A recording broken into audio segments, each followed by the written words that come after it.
मुरा जातीच्या निवडायचं कारण म्हणजे काय, एक तर दुधाची क्षमता ज्यादा आणि दुसरी गोष्ट म्हणजे ह्यांचा भाकाड काळ कमी आहे. विकतच्या चारावर नियोजन करायचं म्हटल्यावर हा व्यवसाय आपल्याला परवडतो नाही परवडणार. नवीन युवकांना नोकरी मिळत नाही. कुठेतरी 10-15 हजार रुपयावर कंपनीत कुठेतरी घासण्यापेक्षा मी तर म्हणतो त्याची कष्ट करण्याची तयारी असेल ना तर त्यानं ह्या व्यवसायात उतरावं. जर धंदा करायचा ना आपल्याला प्रॉफिट जर रुपया राहत नसेल तर तो धंदा उपयोगाचा नाही. पहिल्या 10 म्हशीपर्यंत भैया माझ्याकडे नव्हता. मी आमचं घरगुती सगळं करत होतो. दूध काढणे, मी 100 लिटर दूध रोज गावात हात विक्री करत होतो. आता तुम्हाला काय वाटतंय, एवढं तुम्ही यामध्ये पैसे गुंतवलेले आहेत, एवढे रिकवर होण्यासाठी किती टाइम लागेल आणि तिथून आपल्याला नफा कधीपासून सुरुवात होईल? या व्यवसायाला भविष्य चांगलं मिळेल. एक ना एक दिवस तरी ही 2 नंबर दूध बंद होईल आणि 100% भविष्य चांगलं मिळेल एवढी मला तर खात्री आहे. दादा नमस्कार. नमस्कार. मला तुमचा पहिल्यांदा परिचय द्या. मी गौतम संपत जाधव, राहणार रहिमतपूर, तालुका कोरेगाव, जिल्हा सातारा. पहिल्यांदा तर मला सांगा, गोठा व्यवसाय हा तुम्ही का निवडला, दूध व्यवसाय? मी पूर्वी वाळू व्यवसाय करत होतो. 2018 नंतर वाळू व्यवसाय बंद करायचं ठरवलं आणि शेती करायची. शेती निगडीत कोणता व्यवसाय करायचा म्हणून विचार करत असताना मला गोठा व्यवसाय त्याच्याबरोबर योग्य वाटला आणि त्याच्यातून मी गोठा व्यवसाय निवडला. बरं, ती सुरुवात किती म्हशीपासून सुरुवात केली? मी सुरुवातीला एकच म्हैस घेतली होती. बरं. आणि ती शेती म्हैशी पालनाचा काही अनुभव नसल्यामुळे पहिलीच म्हैस वेली आणि तिला खुराक किती चारायचा हा अनुभव नसल्यामुळे एवढा चारला गेला की ती म्हैस ती खुराक खाऊनच एक्सपायर झाली. मग त्यानंतर असं वाटलं की काय नाही, आपण ह्यातच पूर्ण अनुभव घ्यायचा आणि ह्यातच वाढवायचं. आणि तिथून पुन्हा एक म्हैस घेतली.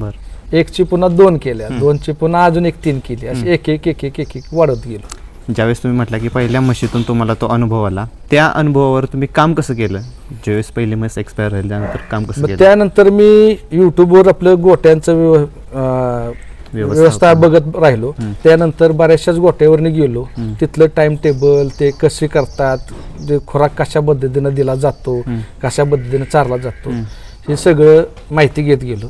आणि त्यातच एक आमचे पुसावळीचे मामा आहेत, त्यांनी आपला त्यांच्या संबंधित एक गोठा होता, त्यांच्याबरोबर त्यांनी मला गाठ घालून दिली आणि त्या व्यक्तींनी आम्हाला म्हणजे परिपूर्ण माहिती सांगितली. आणि तिथून आल्यापासून मग मी त्यांची जी पद्धत सांगितली त्या पद्धतीनंच गोठा चालवायला चालू केला. त्यामधील काही पॉईंट आम्हाला समजतील? म्हणजे 2च टाइम वैरण टाकणे, खुराक ते 2 टाइमच, पुन्हा म्हणजे जे टाइम सकाळचा तुमचा असेल तोच टाइम संध्याकाळचा पाहिजे. दोन्हीच्या वेळेत 12 तासाचा मधला डिफरन्स पाहिजे, तोच पाहिजे. ह्या गोष्टी आपल्याला माहित नव्हत्या. ती त्यांनी सांगून दिल्यापासून मग त्या पद्धतीने चालू केलं. पहिली म्हस होती जी की एक्सपायर झालेली, ती खरेदी कुठून केलेली? इथूनच, लोकलमधूनच. हो, पण ती गुजरातची म्हैस होती. लोकल एक नेहरवाडी गाव आहे, त्या गावातून मी घेतलेली होती. त्यानंतर पुढच्या म्हशी तुम्ही कुठून खरेदी केली? मग त्यानंतरच्या काही मी काष्टीच्या बाजारातून घेतली, एक म्हैस आणली. आणि पुन्हा नेहरवाडीतूनच 2 घेतल्या. त्यानंतर मी गुजरातला गेलो, गुजरातवरून 6 म्हशी आणल्या. पण ती गुजरातच्या म्हशी पुन्हा गाब धरायला त्यावेळेला माझ्याकडे काही रेडा वगैरे नव्हता आणि सिमेंट्सवर गाब राहायला खूप त्रास येत होता. मग हरियाणाचे व्यापारी एक बार, ते कुलदीप सिंह मुंशी महिंद्रा डेअरीचे तिथले हिसारचे व्यापारी आहेत, ते एक बार रहिमतपूरला कराडला आमच्या पाहुण्यांच्याकडे आले होते. मग त्यांनी आमच्याकडे भेट घालून दिली. त्यांनी आला, गोठा माझा बघितला, त्यावेळेला जुन्या ठिकाणी गोठा होता. त्यांनी सांगितलं की तू माझ्याकडून म्हशी घे आणि तू डिफरन्स बघ. आणि त्या पद्धतीनं मग मी त्यांच्याकडून एक 7 म्हशी आणि एक रेडा आणला. हळूहळू मग त्या म्हशीच्या दुधातला फरक, फॅटला फरक आणि हरियाणाच्या म्हशी भरत गेलो. यामध्ये तुम्ही दूध व्यवसायात मुरा जातीची म्हस का निवडली आणि आपल्या गोठ्यामध्ये आता किती म्हशी आहेत? मुरा जातीच्या निवडायचं कारण म्हणजे काय, एक तर दुधाची क्षमता ज्यादा आणि दुसरी गोष्ट म्हणजे ह्यांचा भाकाड काळ कमी आहे. दूध व्यवसाय जर भाकड काळ तुमचा जास्त राहिला, जसे आपल्या गावठी म्हशीत किती वर्षभर दूध दिलं पुन्हा 7-8 महिने तिला मोकळं सांभाळायला लागेल, त्यात मग माणूस तिच्या पोषण आहारात घायला येतो, म्हणजे त्याला खायला चांगलं. ह्याचं कसं होतं, जवळजवळ 7 महिने तरी कंप्लीट. आता माझ्याकडे काय म्हशी आहेत की त्यांना 8वा महिना लागतो त्यांना आटवायसाठी. हे 2 महिने भाकड काळ, काही म्हशींना 3 महिनेच भाकड काळ आहे. त्यामुळं आपल्यावर त्या मशीनचा ज्यादा लोड येत नाही. त्यांचं मोकळं जे सांभाळण्याचा जो खर्च आहे तो आपल्यावर जास्त पडत नाही. त्यामुळे हरियाणाच्या म्हशी बेस्ट आहेत. आत्ता गोट्यामध्ये आपल्या किती म्हशी आहेत? 30 म्हशी आहेत. 30 म्हशी आहेत. आणि तुम्ही ब्रिडिंगवर काम करता यामध्ये, तर ब्रिडिंगवर काम केल्यानंतर या व्यवसायामध्ये आपल्याला फायदा कशा प्रकारे मिळतो? आता समजा आपण ब्रिडिंगवर काम केलं, आपण काय रेड्या यांच्या संगोपन केल्या, रेड्या जर आपण मोठ्या केल्या किंवा तुम्ही 2 वर्षाची करून जरी विक्री केली किंवा तुम्ही 3 वर्षाची गाभ राहून जरी विक्री केली, तुम्ही त्यातली एखादी आपली जुनी म्हैस विकू शकता. तिथली रेडी एक आपल्या गोट्यात राहू शकते आणि किंवा त्यातनं जरी तो विकून जरी तो केला तर तो एक्स्ट्रा फायदाच आहे तुमचा. जे दुधातनं उत्पन्न मिळणार आहे ते आहेच, विथ शेणातनं तुमचा जो चाऱ्याचा खर्च निघणार आहे तो निघतोच. आणि हे जे ब्रिडिंगचे आहेत ते तुमचं एक्स्ट्रा बेनिफिट आहे. तो सगळ्यात खरा महत्वाचा बेनिफिट तोच आहे. दुधाच्या पेक्षा जास्त बेनिफिट आहे तो ब्रिडिंगचा आहे. आता तुम्ही हरियाणामधून म्हस खरेदी करता, मग इथं त्यांचं मॅनेजमेंट कसं करता? गोट्यामध्ये पूर्ण मॅनेजमेंट कसं असतं चाऱ्याचं, खुराकाचं? कारण की तिथलं त्यांचं व्यवस्थापन आणि आपल्याकडचं व्यवस्थापन काहीतरी डिफरन्स. सुरुवातीला ते म्हैशी तिकडून आले असतात, प्रवासातनं 6 दिवसाचा प्रवास असतो. म्हैशी खूप थकलेल्या असतात, एनर्जी त्यांची पूर्ण वीक झालेली असते. आणि इथं आल्यानंतर त्या आपल्या वातावरणात सेट व्हायला 10 ते 15 दिवस तर घेतातच. तर त्या थकलेल्या ह्याच्यातून त्या ऑटोमॅटिकली 15 दिवसात आपल्या मॅनेजमेंटनुसार त्या सेट होतात. म्हणजे सकाळचं बाबा आपण सकाळी पहाटे 4ला त्यांना खायला टाकतो, खुराक टाकतो, तेच संध्याकाळी 4ला टाकतो, ते दुपारनंतर 4लाच होतं. ते 2च टाईम, बाकी दिवसभर त्यांच्या पुढे मग पाणी असतं. खरेदी करताना तुम्ही कोणत्या म्हशी खरेदी करता? गाभण म्हशी खरेदी करता? नाही, वेलेली. कारण काय आहे, तुम्ही गाभण म्हैस खरेदी करणार पण त्याची दुधाची कॅपॅसिटी तुम्हाला कधी करणार जेव्हा तुमच्याकडे वेली येऊन इथं विलत तिनं दूध कमी दिलं तर उद्या तुम्ही काय रिटर्न जाऊ शकत नाही ना एवढ्या लांब बाहेर. तिथं वेलेली म्हशी उलट त्यांचा निर्णय एक नंबर आहे. वेलेली म्हशीचं दूध जर तुम्हाला समोर पिळून बघायला मिळत असेल, थन खराब आहे का नाही त्याची तुम्हाला प्रॉपर माहिती मिळणार, तिचं अंग बाहेर येतंय का नाही ही प्रॉपर माहिती तिथं कळते. म्हणजे तुम्हाला विदाउट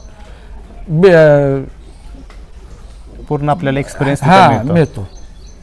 मग खरेदी ज्यावेळेस तुम्ही केली सगळे इथं तुमचा आधीचा गोठा कसा होता इथला पूर्ण? सुरुवातीला माझा जुना गोठा होता तिकडे होता, जरा गावाच्या त्या साईडला होता. नंतर मी इथं हा गोठा 2020ला बांधला. आणि जो आहे म्हणजे आता मी बाहेरनं बघून आलो बऱ्याच जणांचे गोटे, त्यातनं त्यांचं काय घेतलं आपलं काय घेतलं ना, अशातून हा माझा गोठा उभा केला. किती जागेत पूर्ण नियोजन केलेलं आहे गोट्याचं? हे टोटल 15 गुंठ जागा आहे. 15 गुंठ्यात त्यामध्ये कोणत्या सोयी करून ठेवलेल्या आहेत तुम्ही? त्यामध्ये आपल्या गाड्यांना रुमा बांधल्यात फर्स्टला, पुन्हा कुट्टीच्या मशीनला कुट्टी करायसाठी एक शेड छोटंच आहे, त्यानंतर गोटा आहे, त्यानंतर खुराकासाठी एक शेड आहे, पुन्हा लहान रेडकांना आपलं संगोपनासाठी एक शेड मारलेला आहे, एक गव्हाचं भुसकाट आपण भरायसाठी त्याचं एक शेड आहे, आणि काय ओपन जागा ठेवलेली आहे की ती सकाळी आपण त्यांना ओपन मुक्त गोठ्यात सोडतो जनावर. मुक्त सोडतात? हो, सकाळी धार काढल्या त्यांना मुक्त मध्ये सोडलं जातं. तर मला सांगा, तुम्ही आतापर्यंत सगळ्यात मोठी खरेदी कोणती केलेली हरियाणामधून म्हस? आतापर्यंत मोठी म्हस एक खरेदी केलेली होती. दुर्दैव आमचं ती मागच्या महिन्यातच तिचं आतल्यात ती गर्भाशयाची पिशवी फिरली आणि तिला पीळ पडल्यामुळे ती रेडाक आतच दगावलं. ती रेडाक बाहेर काढायचा प्रयत्न केला, रेडाक बाहेर काढला पण त्यात म्हस ती दगावली गेली. तिथलं तिचं रेकॉर्ड काय होतं त्या म्हशीचं? त्या म्हशीचं रेकॉर्ड होतं 18-19 लिटरचं. आणि आपल्याकडे बी तेवढं आपण तिचं दूध पिळायला होतं. ती खरेदी कितीची होती? 1,70,000. 1,70,000. आणि आता तुम्ही तुमच्या गोट्यामध्ये किती म्हशी आहेत टोटल? 30 म्हशी आहेत. 30 म्हशी आहेत. यातल्या खरेदी किती केलेल्या आहेत आणि इथं तयार किती केलेल्या आहेत आता? नाही, शक्यतो माझ्याकडे आहेत त्या सगळ्या खरेदीच आहेत. आणि 2 रेड्या आहेत त्या फक्त आपल्या आत्ता इथल्या तयार आहेत, त्यात बाकी सगळ्या खरेदीच आहेत. बाकी बऱ्यापैकी काय होतं, 1.5-2 वर्ष किंवा 3 वर्ष जी अशी रेडी झाली की नाही की आसपासच्या भागातली त्यातच आम्हाला एक ते रेडी द्या, विकत द्या. आपण काय विचार करतो की चला आपण बी सांभाळून त्याला करणार आहे, त्यापेक्षा तो त्यातनं हरियाणाची ह्यांच्याकडे आपल्या भागात पसार होतोय. जी गावठी मशीदनी जी माणसं आपल्या अडकतात ती बाबा त्या रेड्याच्या माध्यमातून तरी आधुनिक गोटा पालनाकडे जातेली, आपण त्यांना देऊन टाकतो. आपण बघतो की गावठी म्हशी आपल्या इथं असतात, मग गावठी म्हशी आणि या हरियाणाच्या म्हशी काय डिफरन्स आहे आणि आपल्याला कोणत्या जातीच्या फायदेशीर ठरतात, कोणत्या फायदेशीर ठरतात? गावठी म्हशीत एक डिफरन्स तोट्याचा काय आहे की एक तर दुधाची कॅपॅसिटी कमी. गावठी म्हस किती बी दूध जरी झालं 3 ते 4 लिटर आणि 7 ते 8 महिने ती आपली गावठी म्हस हिटवरच येत नाही. 7 ते 8 महिने ती हिटवर येत नाही. बरं 7 ते 8 महिने काय ती तेवढंच दूध देत नाही 4 लिटर, ऑटोमॅटिकली खाली खाली खाली येत जातेच. पण ते 7 ते 8 महिन्यानंतर हिटवर राहणार आणि हिटवर ती भरली गेली की तिचं 2 महिन्यात तिचं दूध बंद होतं. त्यानंतर ती 7 ते 8 महिने तिला भाकरमध्ये सांभाळायला लागते. हा त्या सांभाळणाऱ्याच्या उरावर बोजा येतो. बरोबर. तसं ह्या म्हशीचा तो फरक नाही. तुम्ही हे 2.5 ते 3 महिने लय झालं तर 4 महिने त्यात ती हिटवर येतेच, गाभ राहतेच. तुम्हाला गाभ राहिल्यानंतर 7 महिने तरी कंप्लीट दूध देणारच. तुम्हाला जो 3 महिने फक्त ह्याचा खर्च आपल्या उरावर आहे. आता तुम्ही आम्हाला एवढी सगळी माहिती सांगताय, तर मला सांगा, एखाद्याला मुरा म्हस घ्यायचे, काय बघून घेतलं पाहिजे मुरा म्हशीमध्ये? घ्यायचं असेल तर त्यानं मग जाग्यावर बघितली पाहिजे म्हस, बाबा ते दूध काढतानाच म्हशीचं वेत किती आहे. म्हैस मुळात काय होतं, बऱ्याचशाच माणसांना एक प्रॉब्लेम असतो की मला म्हस अशी दिखणी पाहिजे, एवढी मोठी पाहिजे, दिसायलाच पाहिजे. माझं तसं नसतं. मी आपल्याला कुठं काय कॉम्पिटिशनला उतरायचं नाही. बरोबर. तिचं काय देखणं रूप गावाला दाखवायचं नाही. आपल्याला दूध पाहिजे तर पहिल्यांदा म्हैसचे दूध किती देते हे बघा. शिंगात थोडंफार वाकडं तिकडं असलं तरी चालेल, त्या म्हशीनं दूध जास्त पिळलं पाहिजे हे महत्वाचं पाहिजे. साधारणतः किती लिटरची म्हैस आपल्याला या व्यवसायात परवडते, दूध व्यवसाय? Minimum 12 litre. Minimum 12 litre. 12 लिटरच्या खाली नाही म्हैस परवडत. बरं, आता याच्यावर येऊया, तुमच्या व्यवस्थापनावर येऊया. गोठ्याचं तुम्ही व्यवस्थापन, गोठा जो बांधलेला आहे त्यासाठी भांडवल किती लागलं, किती खर्च आला तुम्हाला? मला हे सगळं म्हणजे 3 शेड, राह्यांच्या खोल्या, गोठ्याचं शेड, खुराकाचं शेड, हे सगळे मिळून मला 16 लाख रुपये गेले होते, कंपाऊंड वगैरे सगळं करायला. त्यासाठी पूर्ण भांडवलाचं नियोजन कुठून केलं, कसं केलं? माझं वैयक्तिक होतं. आणि पुन्हा म्हशी खरेदी करण्यासाठी मी अण्णासाहेब पाटील मुद्रा अंतर्गत SBI बँकेचं लोन घेतलेलं आहे 10 लाख रुपये. सुरुवात कधी केली तुम्ही? 2020. मग या पिरियडमध्ये आता तुमचा एवढा अनुभव झाला, आता तुम्हाला काय वाटतंय, एवढं तुम्ही यामध्ये पैसे गुंतवलेले आहेत, एवढे रिकवर होण्यासाठी किती टाइम लागेल आणि तिथून आपल्याला नफा कधीपासून सुरुवात होईल? पहिलं तर आपलं लोन फिट असतं वर्षाने आपल्याला नफा नाहीच आहे. त्यानंतर मग आपलं भांडवल आहे. म्हणजे सरासरी कुठलाही गोठा तुमचा वेल सेटल व्हायला 5 वर्ष तर कमीत कमी धरूनच चाला. 5 वर्षानंतर मग तुम्हाला काय थोडाफार त्यातनं नफा मिळत गेला तर गेला. 5 वर्ष तर तुमची लोन फेडण्यातच जातात. या 5 वर्ष, आता तुम्हाला 5 वर्षाचा अनुभव झालाय, आता 2025 आहे आणि 5 वर्षाच्या अनुभवामध्ये तुम्हाला या व्यवसायाबद्दल काय काय शिकायला मिळालं? तसं बघायला गेलं तर ह्या व्यवसायात जेवढं आपण म्हणजे गुंतवणूक करतो ना, त्या प्रमाणात त्याचा इनपुट नाही आहे, प्रॉफिट नाही. म्हणजे जेवढ्या गुंतवणुकीच्या मानानं, की आता मी समजा 50-60 लाख रुपये ह्या व्यवसायात घातले, तर मला अपेक्षित होतं की कमीत कमी 1-1.5 लाख रुपये तरी महिन्यातनं आपल्याला प्रॉफिट यायला पाहिजे. पण ते प्रॉफिट आपल्याला किती ते 50,000 60,000. एवढ्या मोठ्या गुंतवणुकीतनं एवढं कमी प्रॉफिट हे परवडेबल नाही. ह्याला कारण आहे म्हणजे दुधाचे भाव नाहीत, दुसरं काही कारण नाही. म्हणजे व्यवसाय चांगला आहे, शेतीला निगडीत व्यवसाय 1 नंबर आहे. शेती बघत बघत हा सर्वात सुंदर व्यवसाय जोडधंदा आहे. फक्त एवढंच आहे की आपल्याकडे दुधाचे भाव बाकी इतर राज्यांच्या पेक्षा, जसे आम्ही तुम्ही आता आंध्रात जावा 90-100 रुपये लिटर आहे. तुम्ही खुद्द जिथून संपूर्ण देश म्हैशी खरेदी करतो तिथं त्या हरियाणात, पंजाबात 70-80 रुपये लिटर डेअरीवाले दूध जाग्यावर नेतात. डेअरीवाले आपल्या इथं डेअरीवाला फॅटवर नेतो, तो देतो 56 रुपये, 58 रुपये, 60 रुपये. तर माझ्या मते त्या कमीत कमी दुधाचा रेट 70च्या पुढे तरी असावा, तेव्हा तो मग तुम्हाला तेवढ्या गुंतवणुकीच्या मानाने तो प्रॉफिटेबल धंदा वाटेल. आता तुम्ही एवढं सगळं सांगताय, मग आता इथून पुढचे तुमचे पावले काय असणार आहेत या व्यवसायामध्ये? स्टेबल राहणे, ज्या वेळेला जोवर आपलं दुधाचा दर वाढ होत नाही तोपर्यंत हाय हे टिकवणे हाय हे स्टेबल राहत चालणे आणि हळूहळू थोडं वाढ करत चालली, म्हणजे काय एवढ्यावर थांबणे असं नाही, वाढ होत पुढे चालायचं. आता तुम्ही यामध्ये एवढ्या सगळ्या दुधातून तुम्ही म्हणता की दुधाचा दर कमी आहे, मग एखादं प्रोडक्ट वगैरे तयार करायचा काय विचार केला की दुधाच्या निगडीत एखादं प्रोडक्ट तयार करावं आपण? 100% आहे की, मान्य आहे मला ते. त्याला मनुष्यबळ आपल्याकडे तेवढं पाहिजे. आता कसं जसं आहे की मी घरी एकटाच आहे, 2 मुलं 1 मिसेस, मला शेती बघायची आहे, गोटा बी बघायची, घरचं बी बघायचं, मग तो सगळीकडेच आपण 1 मॅन आर्मी नाही होऊ शकत ना. त्यामुळं मस्त माझी बी इच्छा आहे की त्यातनं उपपदार्थ तयार करून आपण विक्री केलं तर, पण त्याला मार्केटिंग एवढं बी सोपं नाही ना. तुम्ही तयार करणं खूप सोपं आहे, पण त्याचं मार्केटिंग सोपं नाही. मार्केटिंगसाठी तेवढं मग तुम्हाला वेळ द्यायला लागेल आणि मनुष्यबळ तेवढं पाहिजे. आपण काय होणार, समजा तिकडे वेळ दिला की इकडे मागं सपाट होणार आहे. शेती कोण बघणार, ह्या व्यवसायाकडे कोण बघणार, घरच्याकडे कोण बघणार. बरोबर. एवढ्यासाठी तुम्ही काही सुरुवातीला प्रशिक्षण वगैरे घेतलेलं का? प्रशिक्षण नाही असं काय घेतलं मी, फक्त एवढंच की मी खूप गोट्यांना भेट दिली, खूप जणांना भेटलो, माहिती घेतली, राहिलो, यातूनच आपलं. मग तेवढ्यासाठीच मी घेताना एकदम सगळ्या म्हशी घेतल्या नाहीत. पहिल्या 10 म्हशीपर्यंत भैया माझ्याकडे नव्हता. मी आमचं घरगुती सगळं करत होतो. दूध काढणे, मी 100 लिटर दूध रोज गावात हात विक्री करत होतो. हात विक्री? हो. त्यानंतर पण काय व्हायला लागलं की हात विक्रीच्या दुधातून 6-6 महिने 8-8 महिने ते रतीबवाले पैसेच द्यायचे नाहीत. मग 2 महिने असे झाले की माझ्याकडे खुराक आणायला पैसे नाहीत. दूध तर विक्री केली पण खुराक आणायला पैसे नाहीत. मग तेव्हापासून ठरवलं की 2 रुपये कमी मिळाले तर चालतील, पण ते आपल्या डेअरीला दूध घालू. जसं की मी एक पॉईंटमध्ये म्हटलेलं की या गोठ्यामध्ये तुम्ही कोणकोणत्या सोयी केलेल्या आहेत, आधुनिकीकरण कोणतं केलेलं आहे?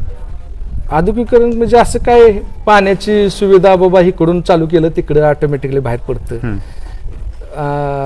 पुन्हा फोगर बसवतो उन्हाळ्याच्या दिवसात, आणि बाबा चिलटांना मच्छरांचा त्रास होऊ नये म्हणून आम्ही त्या येलो लाईट काय म्हणते निळे लाईट ते बसवते.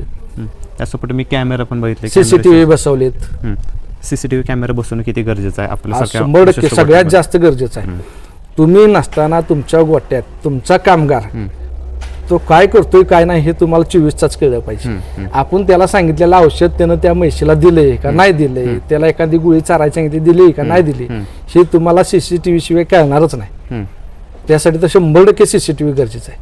मग तुम्ही CCTVची देखरेख कधी करता, कशी करता? सकाळी रोज उठल्या पहिल्यांदा तेवढं करायचं की बाबा दिवसाचं त्यानं कालचा कार्यक्रम आज सकाळी पहिल्यांदा लवकर उठलाय का टायमिंगला उठलाय दिसला आपल्याला तो कार्यक्रम करतोय. त्यानंतर ते मागचं बॅकचं घ्यायचं, कालचं बाबा काय काय त्यानं केलंय, फास्टमध्ये आपलं थोडं थोडं बघायचं. 24 तासाचं तर तुम्ही कंटिन्यू बघू शकत नाही. आपल्याला टायमिंग त्याला असतं, त्या टायमिंग मधलं आपल्याला बघायला मिळालं तरी बाज झालं. तर म्हशीसाठी तुम्ही निवडला आहे ब्रीडर, तो ब्रीडर कुठला आहे आणि त्याची खासियत काय काय? ब्रीडर मी हरियाणावरूनच आणलेला आहे. त्या जो ब्रीडर आणलाय त्याच्या आईचं दूध 20 लिटर होतं असं देणाऱ्यानं सांगितलेलं होतं आपल्याला. आता आपण काय ते तेवढं दूध तिथं बघितलेलं नाही, तोच ब्रीडर वापरतोय. तोच ब्रीडर. तर आधुनिकीकरण आपण आता बघितलं, पाण्याची सोय केलेली आहे. तर आता आपण याच्यावर येऊया, मेन मुद्द्यावर येऊया की गोठ्यातलं चारा व्यवस्थापन कशा प्रकारे केलेलं आहे? आपल्याकडं सुपर नेपियर हत्ती घास आहेच, विथ जो आपला देशी यशवंत घास म्हणून आहे तो बी हत्ती घास आहेच, आणि त्याच्याबरोबर आपण मेगा स्वीटचं कडवळ करतो. पुन्हा हे जे मक्का लावतो गंगा कावेरी मक्का असते, किंवा ॲडव्हान्टाची लावतो. अशा प्रकारे आपण आपलं चारा उत्पन्न करतो. त्यातून पण कधी कधी जर चाऱ्याचा आपल्याला प्रॉब्लेम आला तर बाहेरून मग आपण खरेदी करतो, हाच चारा आपण वापरतो. आता तुमचं इथलं वैयक्तिक किती जागेत तुम्ही चाऱ्याचं व्यवस्थापन केलेलं आहे? 3 एकर. 3 एकर मध्ये कसं नियोजन केलेलं आहे? हत्ती घास काय, कडवळ काय, आणि मक्का काय. आणि विकतचा चारा किती टक्के असतो तुमचा? सरासरी विकतचा चारा काही म्हणजे कालावधी पुरताच, मेच्या कालावधीत आहे ना, जे उन्हाळ्याचा दिवस असतो ना, त्या दिवसातच एक 40% चारा विकत घ्यायला लागतो. 60% चारा तर आपलाच आहे. 60% तुमचाच आहे. हो. आता एखाद्याची क्षेत्र कमी असेल, समजा की त्याच्याकडे 1 एकर क्षेत्र आहे आणि त्याला दूध व्यवसाय सुरू करायचे, तर त्याने त्या क्षेत्रामध्ये चाऱ्याचं नियोजन कशा प्रकारे केलं पाहिजे तुमच्या? त्यानं त्या 1 एकरात फक्त हत्ती घासच लावावा आणि बाकी जो चारा आहे तो थोडा विकत घ्यावा. त्यानं त्या हत्ती घास 70% वापरावा आणि 30% बाकी चारा वापरावा. त्याच्यात नियोजन बसून जाईल. तर काही आता मी म्हणलं की 1 एकर क्षेत्र आहे, पण काही जणांकडे तेवढं पण क्षेत्र नसतं. मग त्यांनी विकतच्या चारावर नियोजन करायचं म्हटल्यावर हा व्यवसाय आपल्याला परवडतो नाही? परवडणार. ज्याच्याकडे काय क्षेत्र नसेल त्यानं, मी तर म्हणतो, भलं त्याच्याकडे स्वतःच नसू द्या, त्यानं खंडाने एखादी 1-2 एकर घ्यावी तरी सुद्धा त्याला परवडेल. त्यात नुसता हत्ती घास करू द्या त्यानं. हत्ती घास काय मल्टिप्लाय आहे, तो तुम्ही इकडून कापाय चालू करून तिकडे संपस्तोवर इकडे कापाय येतो चालू होतं परत. त्यामुळे त्याचा चारा कधी संपत नाही. त्यामुळे त्याचा तो गोटा कंटिन्यू त्या हिरव्या चाऱ्यात राहील आणि त्याला बाहेरचा चारा जो घ्यायचा आहे त्याच्यावर जास्त डिपेंड न राहता 30% जरी त्यानं घेतला बाहेरचा, तर त्याचं बी इथलं बजेट व्यवस्थित चालेल आणि जनावरांचा बी आहार व्यवस्थित मिळेल. तर दररोजचा चारा तुम्ही किती टाइम टाकता? 2च टाइम. 2च टाइम. हा, सकाळी 4 वाजता, त्याच्यावर दुपारनंतर 4 वाजता. त्याचं प्रमाण किती ठेवण्यात येतं?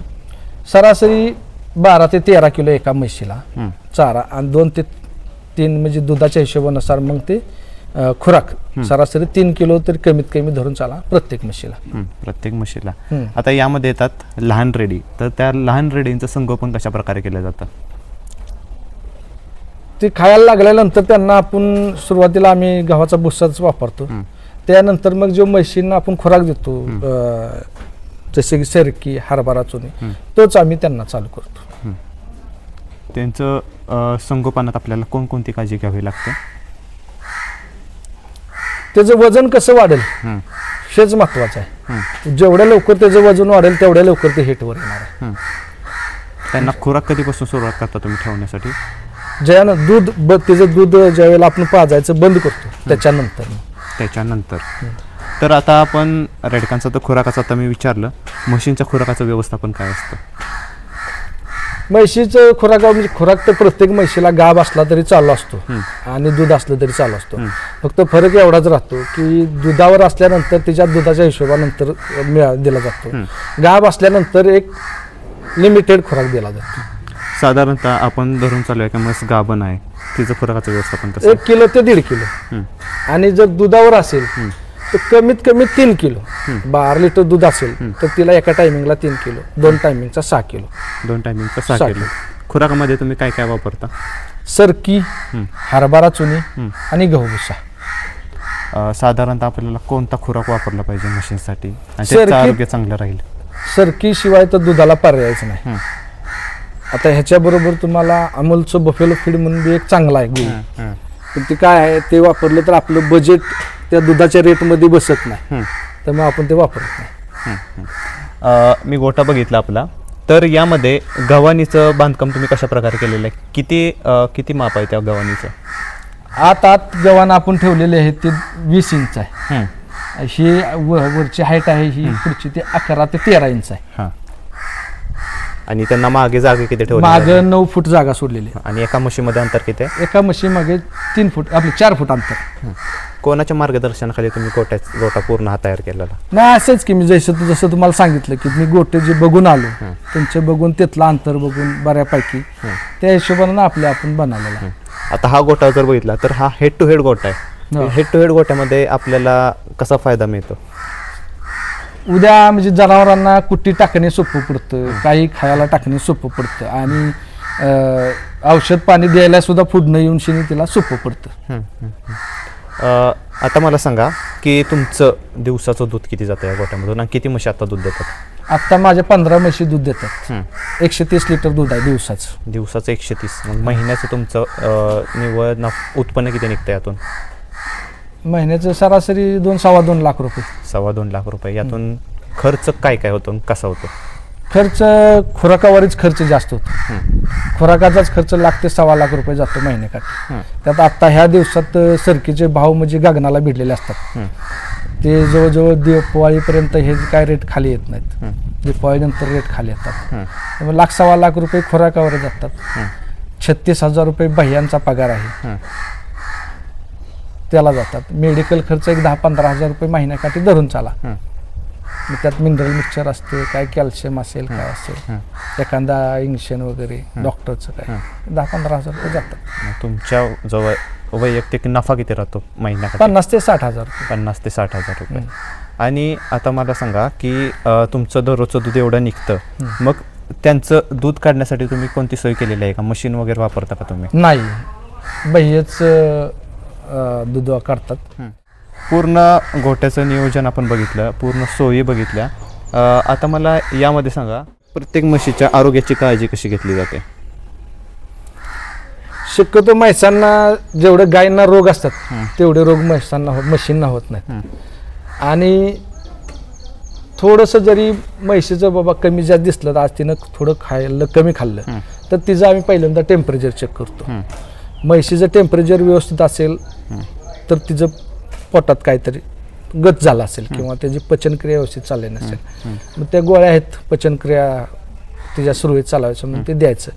नाहीतर कधी कधी मग ते पोटात दुखत असेल, कणकणी असेल तर थोडं बेलांबेल म्हणून इंजेक्शन आहे ते मारतो, होतात व्यवस्थित.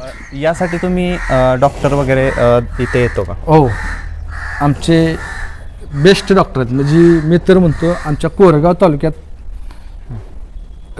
असे डॉक्टर नसतील. कोरेगाव तालुक्यात तर कमलाकर देशमुख म्हणजे एक डॉक्टर आहेत. खरोखर म्हणजे तुमची किती बी जटिल केस असू दे ते व्यवस्थित करणार म्हणजे करणारच. त्यांनी आता ती जसं म्हैस एक माझी एक्सपायर झाली, मेली म्हणून सांगितलं, ती मेलेलं रेडाक बाहेर काढलं, पिळं पडलेलं, तर त्यांनी ती 3 दिवस म्हैस त्यांनी जगवायसाठी खूप केला प्रयत्न. 3 दिवस ती म्हैस तरली, तर 4थ्या दिवशी गेली. आता तो नशिबाचा भाग आहे, आपलंच नशीब नव्हतं. पण तसे बऱ्याचशा जटिल केसेस ते हँडल करतात. कमलाकर देशमुख बेस्ट डॉक्टर आहेत ते डॉक्टर. हो. असं कधी म्हशीवर वेळ आली का की वेताना वगैरे तिला प्रॉब्लेम झाला, त्यावेळेस कसं तुम्ही त्याचं नियोजन करता? मग ते आत्ता सांगितलं ना, जसं गर्भाशयाची पिशवी फिरली, ते डॉक्टरची ट्रीटमेंट त्यांनी ती आलटी पलटी करणं. त्याला दुसरा एक पर्याय असतो की ती आपण जसं म्हणतो ना, काय म्हणतो सीझर, तो एक असतो. पण त्यात बी काय मस जगल का दगवल ह्याची गॅरंटी नसते सीझरमध्ये. नाही तर शक्यतो वेताना असा नाही प्रॉब्लेम येत, 99% प्रॉब्लेम येत नाही. आता तुम्हाला या व्यवसायाचं भविष्य कसं वाटतं? हा व्यवसाय पुढे कसा असू शकतो अजून? या व्यवसायाला भविष्य चांगलं मिळेल. एक ना एक दिवस तरी ही 2 नंबर दूध बंद होईल आणि 100% भविष्य चांगलं मिळेल, एवढी मला तर खात्री आहे. आता तुमच्या 5 वर्षाच्या अनुभवातून जे बघणारे व्ह्युअर्स आहेत त्यांना तुम्ही काय सांगाल या व्यवसायाबद्दल, आणि तुमचा हा 5 वर्षाचा अनुभव तुम्ही थोडक्यात कसा सांगाल? नवीन युवकांना नोकरी मिळत नाही.